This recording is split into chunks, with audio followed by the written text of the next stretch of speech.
अफसानचा क्या है? समुंदर को कूजरे में भरने का अमल है। चंद सत्रों में एक तवील कहानी बयान करने का फन है। आप भी कोशिश करें। अफसानचा निगारी की तरवीज के लिए इस चैनल को प्रोमोट करें।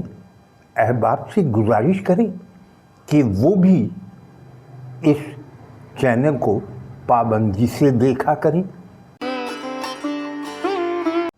इसी तनाजुर में एक और अफसानचा सुनते हैं। इसे बगौर सुनेंगे। बहुत गहरा अफसानचा है। उन्वान है गद्दार। इसे तहरीर किया है शहजाद बशीर ने। तो आइए सुनते हैं गद्दार।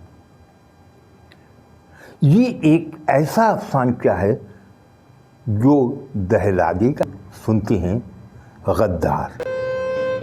चलो ए बुढ़े, 24 घंटे के अंदर अंदर इस धरती से दफा हो जा।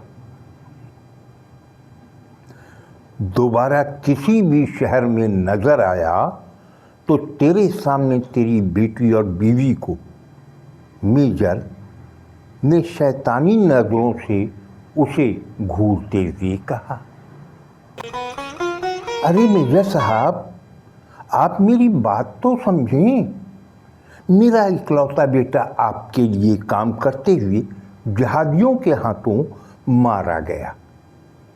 सरकार ने वीर चक्र जैसा बड़ा तमगा दे रखा है और आप हमें यहाँ से बेदखल करने आ गए। यकीनन गलत फहमी हुई होगी। अब्दुल कश्मीरी ने धक धक करते दिल के साथ कहा, जानता हूँ बूढ़े, तेरे बेटे से जितनी मालूमात लेनी थी आज़ाद पसंद ग्रोहों की, वो हम ले चुके और उनके चीथड़े भी उड़ा चुके। अब वो हमारे लिए बेकार था। हमने खुद ही ठोंक दिया उसे, समझा?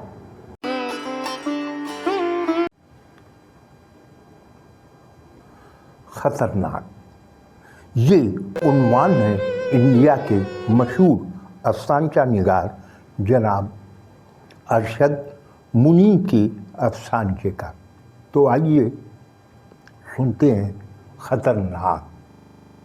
वो फिक्रमंद सा होकर बोला, यार कभी जंग नहीं लगनी चाहिए। ये देश के लिए बहुत खतरनाक है।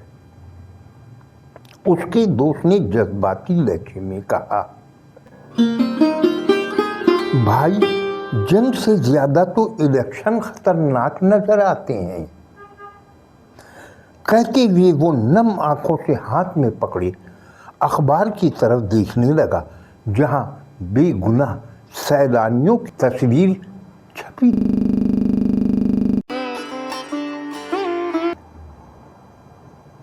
सैयद मोहम्मद नेमतुल्लाह का अफसानचा सुनते हैं।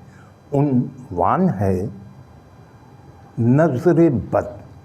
उन्वान है नजरे बद। मौलवी साहब ने क्या कहा?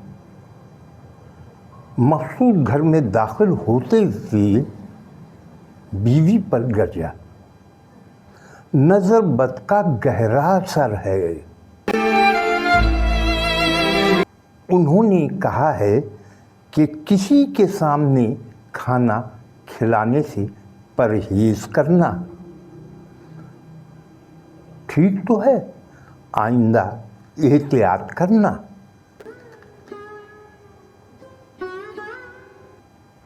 तब तो अपनी अम्मा को जल्द से जल्द ओल्ड एज होम भेज दो, बीवी ने आंखें नचाकर कहा।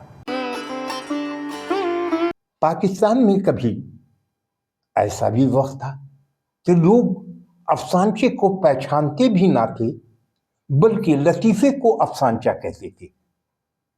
खुदा का शुक्र है अब पाकिस्तान में एक बड़ी तादाद में लोग अफसानचे लिख रहे हैं, एक के बाद एक मजमूए आते जा रहे हैं। आप भी अफसानचे की तरवीज में हाथ बटाएं। इस चैनल को पाबंदी से देखें। नए लिखने वालों की हौसला अफजाई के लिए उनके अफसानचे सुने, कमेंट करें, ताकि वो नित नए अफसानचे पेश करते रहें। पाकिस्तान में अफसानचों के हवाले से एक बड़ा नाम निशात यास्मीन खान, जिनके अफसानचे मुख्तलिफ अखबारात में आप पढ़ते रहते हैं। उनके नॉवेल, सफ़रनामे, बच्चों के लिए कहानियाँ और भी कई किताबें मंजर आम पर आ चुकी हैं। तो आइए उनका अफसानचा सुनते।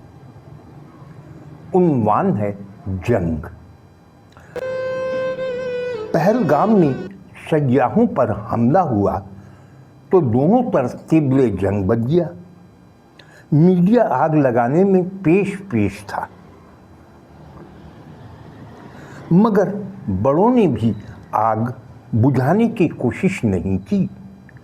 वैशाली ने अपनी फटी हुई साड़ी के आंचल को संभालते हुए जुबैदा से कहा, लगता है अब जंग होकर रहेगी, हम भी कुछ राशन वगैरह ज़ख़ीरा कर लेते हैं। जुबैदा बोली, बहन, दोनों ही एटमी मुल्क हैं, बम चल गए तो मौका कहाँ मिलेगा। पलक झपकने में सब कुछ ख़त्म हो जाएगा। वैशाली ने जवाब दिया, क्या हुक्मरानों और मीडिया वालों के बच्चे नहीं हैं जो जंग को वो बढ़ावा दे रहे हैं। जुबैदा ने उदासी से जवाब दिया, मीडिया वाले क्या करें, उनकी भी रोटी रोजी का मसला है। दूसरी तरफ बड़ों ने अपने बच्चों को बैरून मुमालिक भेजने के बाद एटमी हमले से बचाव करने वाले ज़ेर ज़मीन बनकरों की सफाई सुथराई की हिदायत देना शुरू कर दी। और अब एक तंज़िया अफसानचा सुनते हैं। उन्वान है ये कराची है। इसे तहरीर किया है कलम के जादूगर मोहम्मद उस्मान जामई ने। रात 2 बजे दरवाजे की घंटी बजी तो चूं चूं करती बत्ती ही चली गई। कौन है बे इस वक्त? चिपक गया क्या घंटी से? बाबू भाई, मैं हूं बन्नी मियाँ। अभी अभी खबर मिली है भारत कराची पर बमबारी करने वाला है। मैं तो कहूँ फौरी निकल लियो, हैदराबाद चलते हैं। अबे नहीं, चल ठीक है। नहीं यार छोड़, बाहर डंपर ट्रॉलर डकैत होंगे, यही ठीक है। ओह हाँ, ये तो सोचा ही नहीं था बौखलाहट में। ओ सही कह रहे हो भाई, दफा करो, मैं घर जाकर सो रहा हूँ, तुम भी।